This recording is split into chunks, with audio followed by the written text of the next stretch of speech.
ये विनय पत्रिका का पद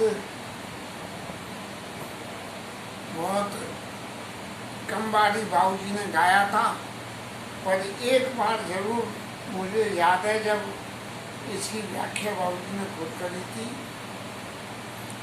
विनय पत्रिका में इसका शब्दार्थ मौजूद है, तो उसी को पढ़ के हम ये अभ्यास करें कि हम कैसे सही व्याख्या कर सकें।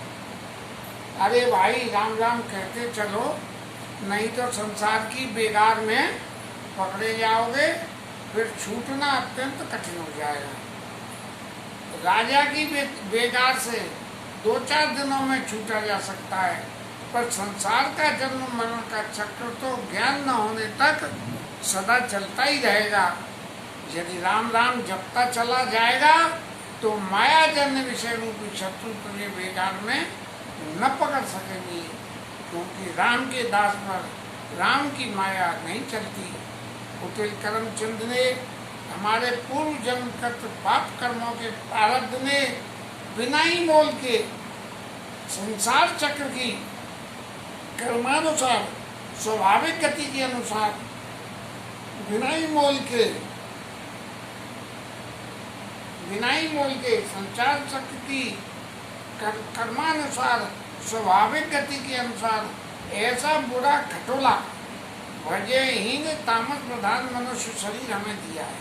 खटोला मनुष्य शरीर को खटोला कह दिया, जिसमें पुराना तो बांस लगा हुआ है अविद्या और मोह का, और सारी सब अंत संख्या। खटोला चारों तरफ से जुड़ा होना चाहिए, कभी इधर की पार्टी निकल जाए कभी उधर की, और चित्त में तामस वृत्तियाँ, विषयाकार तामस वृत्तियाँ बढ़ रही हैं, जिसके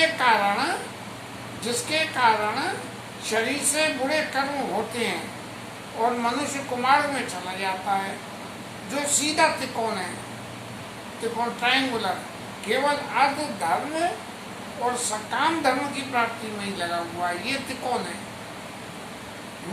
मोक्ष की कोई बात ही नहीं है उसमें, जिसे मोक्ष का ध्यान ही नहीं है, जिससे उठाकर चलने वाले कार विषय में जो खटोला है, इस खटोला को जो लेकर चल रहे हैं 4 आदमी, वो काम के मत में मतवाले हो रहे हैं, और शरीर को चलाने वाली 5 इंद्रियां कारों की जोड़ी होनी चाहिए, लेकिन 5 होने से जोड़ी नहीं है। 4 में तो जोड़ी बन जाए, तो 5वां बीच में चल जाए तो आगे पीछे हो जाए तो दिक्कत हो। इसलिए विषय में एक से नहीं और 5 इंद्रियां विषय के भोग के पीछे मतवाली हो रही हैं। कुकर्मों के कारण जब शरीर मन ही तामस विषयाकार है, तब इंद्रियां विषयों में हटी हुई कैसे हों। और 5 बटोरजन समान पैर रख के नहीं चलते हैं। डोली चलाने में कारों के पैर बराबर होने चाहिए, इसे गाड़ी के चारों पहिए एक सीध में चलना चाहिए, नहीं होंगे तो टायर भर जाएंगे। इंद्रियां अपने अपने विषयों की ओर दौड़ती हैं, इससे कभी ऊंचे कभी नीचे चलने से धक्के और झटके लग रहे हैं।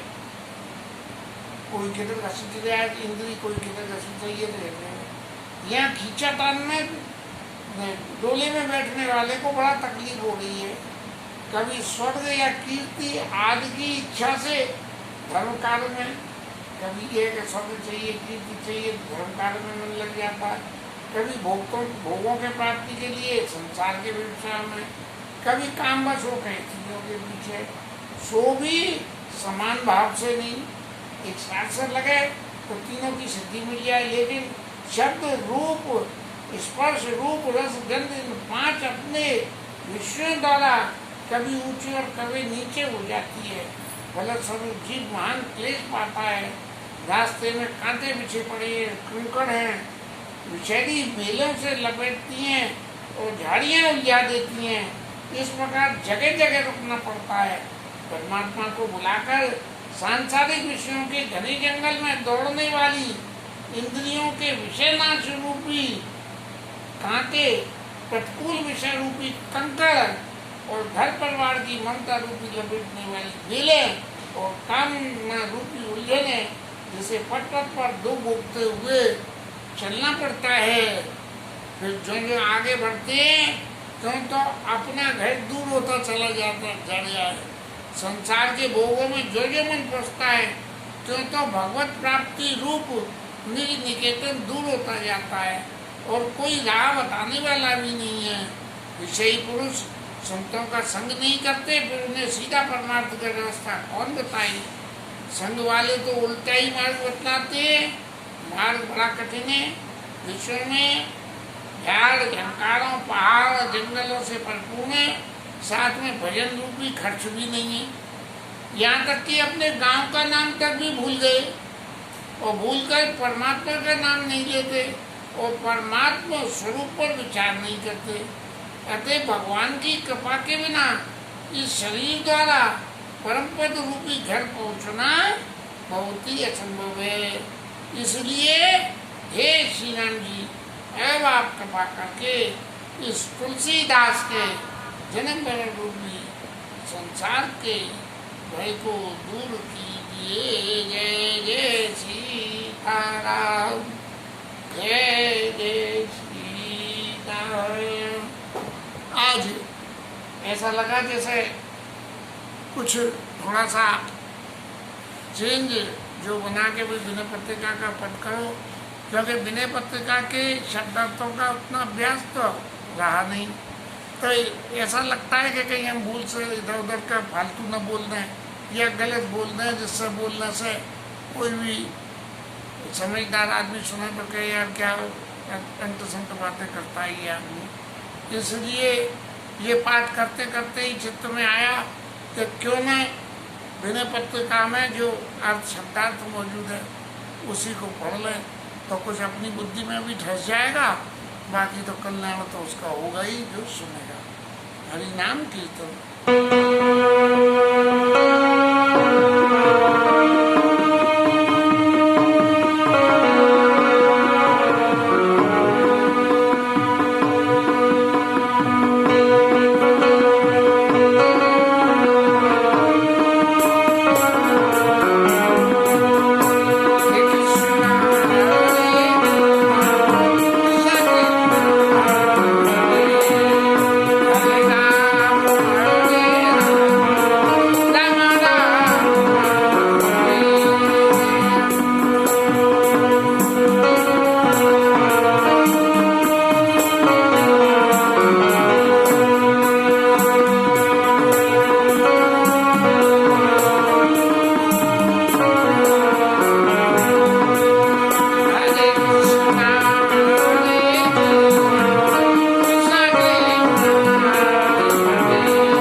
राज